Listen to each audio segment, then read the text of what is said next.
Well, it happened again. Illinois House Speaker Michael Madigan, the former House Speaker who served for decades in the Illinois General Assembly, he's pleaded not guilty to an additional charge on top of the 22 charges that were filed against Madigan from federal prosecutors in the ComEd case. The most recent not guilty plea now comes on behalf of Madigan through an attorney yesterday in federal court to Madigan pleading not guilty to working to get AT&T Illinois to pay a Madigan ally for little to no work. Again, very similar to what some of the allegations are from the nearly decade-long scheme that federal prosecutors allege Madigan took part in with ComEd. So an attorney for the former Illinois House Speaker entering that not guilty plea on his client's behalf during a teleconference. Co-defendant Michael McLean, former lawmaker, ComEd lobbyist, and close associate of Madigan, also pleaded not guilty to the charge. Madigan and McLean did not participate in yesterday's teleconference, but both entered pleas through their attorneys. Both, so far, have avoided walking into the public court hearing in the Durkin courthouse in Chicago on this high-profile corruption case. Now, two cases. So the latest indictment, it alleges that Madigan and McLean in 2017 conspired with AT&T Illinois' then-president, Paul LaChiazza, to corruptly arrange for $22,500 to be paid at the direction of the company to a Madigan ally for no work. Now, AT&T allegedly made the payments through a lobbying firm to conceal the nature of the payments, according to prosecutors. So that's just one of the charges on top of 22 additional charges that Madigan, 80 years old, has in the ComEd bribery scheme. So you have, of course, this ongoing issue of corruption in Illinois and prosecutors going after corruption. There's a whole host of different cases, this one being the most high profile because of how long Madigan was in power and how long he maintained control, not just over the state legislature, but also over political funds that are used in elections and being able to have lawmakers follow his protocol for things because he held the purse strings for the party. So House Minority Leader Jim Durkin, Republican leader in the House, he held a news conference yesterday and talked about some of the issues that are unresolved, and in particular, how there are looming questions about what kind of impact Madigan still has in the Illinois House, despite having now faced 23 charges, pleading not guilty, saying he's done nothing wrong. Madigan says that, but House Minority Leader Jim Durkin not convinced on Madigan not being out of the picture yet. Here's some of what he had to say yesterday during a news conference. Now, I can't imagine what defense Madigan and his cronies can cook up when two of the largest publicly held employers in Illinois have admitted in open court to bribing him for legislative favors.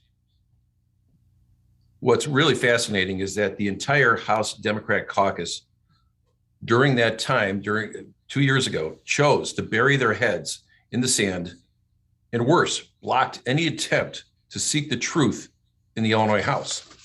In 2020, I called for and filed for the seating of a special investigation committee to investigate Madigan following Commonwealth Edison's admission of bribing him over an 8-year period for legislative favors. I did this under Mike Madigan's House rules. The committee was formed. Only one witness testified. Chairman Welch, now Speaker, denied our request to compel Madigan and Mike McLean to appear before the court. The U.S. Attorney, John Lausch, gave us the green light to bring both those individuals before the SIC, the Special Investigation Committee. The committee was shut down quickly. Chairman Welch, now the Speaker, said the following: the House Republicans are putting on a show trial, a power grab by the minority party. This is a sham. I'd like to know if he still stands by these statements today. Speaker Welch. Now, Speaker Welch has been conspicuously silent about these charges against his political mentor. Welch was handpicked by Madigan. How convenient was that based on his blocking for Madigan at the Special Investigation Committee? So Welch wasn't necessarily handpicked by Madigan. The Democrats in the House selected Welch, but that was after, of course, a lot of backdoor wheeling and dealing in early 2021, when Madigan ultimately lost support from the majority of the Illinois House. But Durkin obviously is asking certain questions of the current Illinois House Speaker, Chris Welch. I reached out to Welch's office for response to these publicly asked questions, have not heard back. Similar to 2 weeks ago when Durkin raised questions for Welch in a public fashion, and I asked his office for response and didn't hear back. But those questions are what you just heard there. Does Welch still stand by that special investigative committee that the Republicans launched was a sham? Does Welch still believe that was a sham to try to get down to the bottom of what Madigan knew and when he knew it, and his involvement in the ComEd case? Now, with additional charge in the AT&T case, does Welch still stand by those comments? Also, 2 weeks ago, Durkin asked publicly if Welch still stands by his comments he made when he took the office of the Illinois House Speaker, saying that the state of Illinois, and I'm paraphrasing here, owes Mike Madigan a debt of gratitude for the work that Madigan's done over the various decades. So I have yet to hear back from Welch, but it's something that Leader Durkin says is needing answered. So we'll see what happens there. But Leader Durkin also raising the alarm that there could be more coming down the pike here. Now, we also know within the last year that another Democrat, a state senator, is being looked at by the U.S. Attorney's Office and also the FBI for his representation and lobbying efforts on behalf of the sole manufacturer of body cameras that'll be mandated on every local government, from cities to counties throughout the state of Illinois, from the Safety Act, the very same bill that he negotiated and pushed through at the last minute. You know, it comes to, when is enough enough? Haven't we seen enough over the past few years? It's one Democrat House member after another that has been indicted, that is either done as they've either pled guilty, serving their time, or waiting to go to trial for some type of scandal for what they committed and what they did as sitting members of the House of Representatives. So you hear there a bit of a preview of sorts that Durkin has of what could possibly come next, including the possibility of a state senator who was lobbying on behalf of body camera equipment, also working to pass the Safety Act. So you've got some questions of impropriety and possible corruption there. But I asked the House Minority Leader, we've had two major utilities, ComEd and AT&T, cooperating with federal prosecutors in these cases. ComEd is going to pay $220 million for their role in the allegations against Madigan. AT&T, I think, is going to pay like $23 million in a way, part of a deferred prosecution agreement, where after a couple of years, the charges against these utilities will be dropped, but they're, of course, cooperating with federal prosecutors.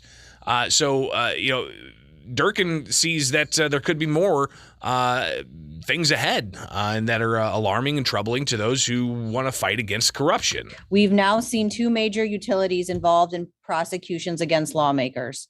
What other areas do you foresee possible illicit activity, and how do you protect taxpayers and consumers from that type of corruption? You know what? The U.S. Attorney's Office works in a very guarded manner. And we do know that this investigation, this big investigation, has not concluded. My guess is that we will see some more entities down the road who will suffer the same fate as Commonwealth Edison and AT&T, all at the hands of Mike Madigan and also his enablers that are currently still running the House of Representatives. So I can't predict, but I think that we should draw some conclusions about this. One, we need to revisit, and we have to actually do something, like I said earlier. Can we police ourselves? I can't legislate good behavior and ethical behavior, but the fact is we have to put some roadblocks in place to make sure that legislators are not overstepping their authority in any capacity. But I mentioned earliest, the simplest one. Get legislators out of the business of lobbying. Get legislators out of the business of lobbying. But the fact is, we need to reopen ethics and actually do something as opposed to just running out the clock, is what the Democrats have done in the past when they've put together committees and said that we're going to take on ethics reform. So again, that's House Minority Leader Jim Durkin. Another question I asked him during that virtual news conference yesterday in response to former Illinois House Speaker Michael Madigan pleading not guilty in the AT&T case. Madigan is still taking campaign contributions. He controls two funds. One is the 13th Ward Fund out of Chicago, and that since September has gotten $300,000 in contributions from labor organizations and others, and more than $2.7 million cash on hand. Some of the expenditures from that fund, food, utilities, including payments to AT&T, and $14,000 in Chicago White Sox tickets. And again, that's coming out of the 13th Ward Committee Fund in Chicago that Madigan still controls. He also still controls the Friends of Michael J. Madigan political fund that has more than $6.4 million cash on hand. And since the beginning of the year, it's only gotten $5,500 from donations, but it's also been paying out things like payroll ranging from $175 to $853 just in the recent month.